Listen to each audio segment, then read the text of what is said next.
या देवी सर्वभूतेषु माँ ब्रह्मचारिणी रूपेण संस्थिता नमस्तस्यै नमस्तस्यै नमस्तस्यै नमो नमः।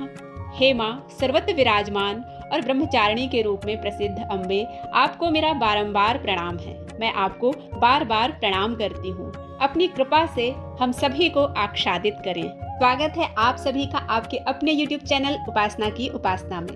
देवी ब्रह्मचारिणी की कैसे पूजा करें, कौन से मंत्र पढ़ें, प्रसाद क्या अर्पित करें और माँ ब्रह्मचारिणी की कथा क्या है, यह सभी जानकारी आपको आगे वीडियो में दी जा रही है। आपसे एक रिक्वेस्ट है कि यदि आपको थोड़ा सा भी वीडियो पसंद आता है तो आप इसे लाइक करें, शेयर करें और सब्सक्राइब करना बिल्कुल ना भूलें, क्योंकि आपके एक लाइक से मेरा मोटिवेशन बढ़ता है, काम करने की प्रेरणा मिलती है। तो चलिए वीडियो को आगे बढ़ाते हैं।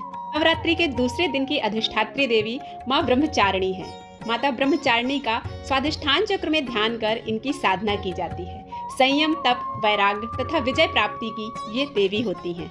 देवी ब्रह्मचारिणी की उपासना से मनुष्य में तप, त्याग, वैराग्य, सदाचार, संयम की वृद्धि होती है। जीवन के कठिन समय में भी उस व्यक्ति का मन नहीं डगमगाता जो माँ ब्रह्मचारिणी की शरणागति लेता है।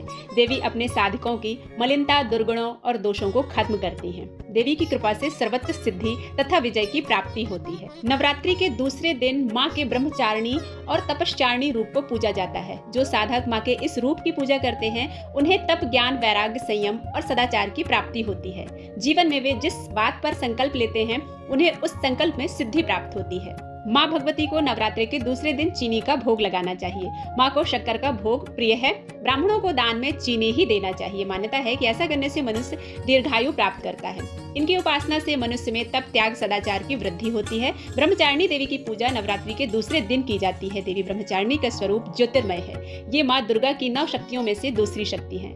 तपश्चारिणी, अपर्णा और रमा इनके दूसरे नाम हैं। इनकी पूजा करने से सभी काम पूरे होते हैं, रुकावटें दूर होती हैं और विजय की प्राप्ति होती है। इसके अलावा हर तरह की परेशानियां भी खत्म होती हैं। देवी ब्रह्मचारिणी की पूजा करते समय सबसे पहले हाथ में फूल, अक्षत और जल लेकर माँ का ध्यान करना चाहिए। संकल्प लेना चाहिए कि माँ ब्रह्मचारिणी, मैं आपकी पूजा का संकल्प ले रहा हूँ या ले रही हूँ। अपनी जो मनोकामना है वह कहते हुए यह जल माँ के चरणों में अर्पित करना चाहिए। धूप दीप प्रज्वलित करके माँ को धूप दीप अर्पित करना चाहिए। प्रसाद में शक्कर, मिश्री का भोग अर्पित करना चाहिए। माता ब्रह्मचारिणी के बीज मंत्र का 108 बार रुद्राक्षी माला में जाप करना चाहिए। मंत्र है ह्रीम श्रीम अंबिकाई नमः। इस सरल मंत्र को आप 108 बार जपते हैं तो माँ ब्रह्मचारिणी अतिशीघ्र प्रसन्न होती हैं। देवी ब्रह्मचारिणी को सफेद और सुगंधित पुष्प अर्पित करना चाहिए। देवी ब्रह्मचारिणी को श्वेत कमल पुष्प अर्पित करने से मनोकामनाएं पूर्ण होती हैं। प्रसाद अर्पित करने के बाद माता को पान सुपारी भेंट करना चाहिए, प्रदक्षिणा करना चाहिए। साथ ही एक जगह खड़े होकर माँ से अपने किए हुए पूजा प्रार्थना के लिए क्षमा मांगना चाहिए। देवी ब्रह्मचारिणी की आराधना से अनंत फल की प्राप्ति होती है। तप, ज्ञान, वैराग्य, सदाचार, संयम जैसे गुणों की वृद्धि होती है। जीवन के कठिन संघर्षों में भी व्यक्ति अपने कर्तव्य से विचलित नहीं होता। माँ ब्रह्मचारिणी की पूजा करने से सर्वत्र विजय और सिद्धि प्राप्त होती है। लालसाओं से मुक्ति मिलती है। माँ ब्रह्मचारिणी के ध्यान से व्यक्ति का मनोबल बढ़ता है और उसके चेहरे पर तेज प्रकट होता है।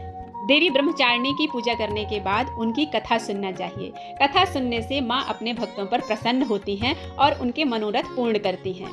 अपने पूर्व जन्म में जब ये हिमालय के घर में पुत्री रूप में उत्पन्न हुई थीं, तब नारद के उपदेश से इन्होंने भगवान शंकर जी को पति के रूप में प्राप्त करने के लिए अत्यंत कठिन तपस्या की थी। इस दुष्कर तपस्या के कारण इन्हें तपस्याचारिणी अर्थात ब्रह्मचारिणी नाम से जाना जाता है। 1000 वर्ष उन्होंने केवल फल फूल खाकर ही व्यतीत किए और 100 वर्षों तक केवल शाक का निर्वाह किया। कुछ दिनों तक कठिन उपवास करते हुए देवी ने खुले आकाश के नीचे वर्षा और धूप के भयानक कष्ट सहे। इस कठिन तपस्या के पश्चात 3000 वर्षों तक केवल जमीन पर टूटकर गिरे हुए बेल पत्रों को खाकर वे भगवान शिव की आराधना करती रही। इसके बाद उन्होंने सूखे बेल पत्रों को भी खाना छोड़ दिया और कई हजार वर्षों तक वे निर्जल और निराहार तपस्या करती रही। पत्तों को भी खाना छोड़ देने के कारण उनका एक नाम अपर्णा भी पड़ गया। कई हजार वर्षों की इस कठिन तपस्या के कारण ब्रह्मचारिणी देवी का शरीर एकदम क्षीण हो उठा। उनकी यह दशा देखकर उनकी माता मैना अत्यंत दुखी हुई और उन्होंने उन्हें इस कठिन तपस्या से विरक्त करने के लिए आवाज दी। उमा, तब से ही देवी ब्रह्मचारिणी का एक नाम उमा भी पड़ गया। उनकी इस तपस्या से तीनों लोकों में हाहाकार मच गया। देवता, ऋषि, सिद्धगण, मुनि सभी देवी ब्रह्मचारिणी की इस तपस्या को अभूतपूर्व पुण्यकृत बताते हुए उनकी सराहना करने लगे। अंत में पितामह ब्रह्मा जी ने आकाशवाणी के द्वारा उन्हें संबोधित करते हुए प्रसन्न स्वर में कहा, हे देवी, आज तक किसी ने ऐसी कठोर तपस्या नहीं की जैसी तुमने की है। तुम्हारे इस अलौकिक कृत्य की चारों ओर सराहना हो रही है। तुम्हारी मनोकामना सर्वतोभावेन परिपूर्ण होगी। भगवान चंद्रमौली शिव जी तुम्हें पति रूप में प्राप्त अवश्य होंगे। अब तुम तपस्या से विरत होकर घर लौट जाओ। शीघ्र ही तुम्हारे पिता तुम्हें बुलाने आ रहे हैं। देवी ब्रह्मचारिणी की कथा का सार यह है कि जीवन के कठिन संघर्षों में भी मन विचलित नहीं होना चाहिए। मां ब्रह्मचारिणी देवी की कृपा से सर्व सिद्धि प्राप्त होती है। दुर्गा पूजा के दूसरे दिन देवी के इसी स्वरूप की पूजा की जाती है, जिससे जीवन में हर क्षेत्र में हमें सिद्धि और सफलता प्राप्त होती है। आशा करती हूँ यह वीडियो आप सभी को पसंद आया होगा। यदि पसंद आता है तो इसे लाइक करें, शेयर करें और सब्सक्राइब करना बिल्कुल ना भूलें। मिलते हैं एक नए वीडियो में, तब तक के लिए जय मां अम्बे।